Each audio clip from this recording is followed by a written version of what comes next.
Dine-In, Tita Rose again. Ito rellenong bangus namin ha. Huwag tayo mag-ingay kasi pag maingay baka tayo maubusan. So mag-pre-order na kayo for Christmas. Pero miski po hindi Christmas, pwede naman kayong umorder. Ano, ganito po siya kalaki. Tapos malapad po yun. I mean, yung thickness niya makapal, hindi po yung manipis. Ibig sabihin po nito, kami po gumagawa nito.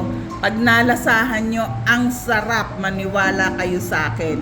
Pinaghirapan ng Tita Rose yan. Okay, Paolo's Dine-In po ulit.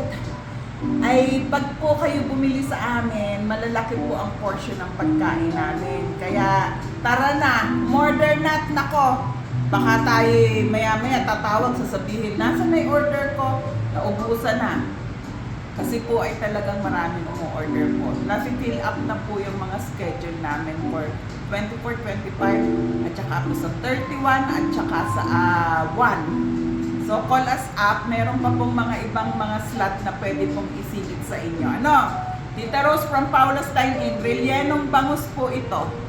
Okay, masarap po, maniwala kayo. Tulungan sa mga ibang mga businesses na mga Pilipino, order din po kayo kasi masarap din po ang mga pagkain nila. Okay? Hindi lang po sa Paolo's na masarap na pagkain.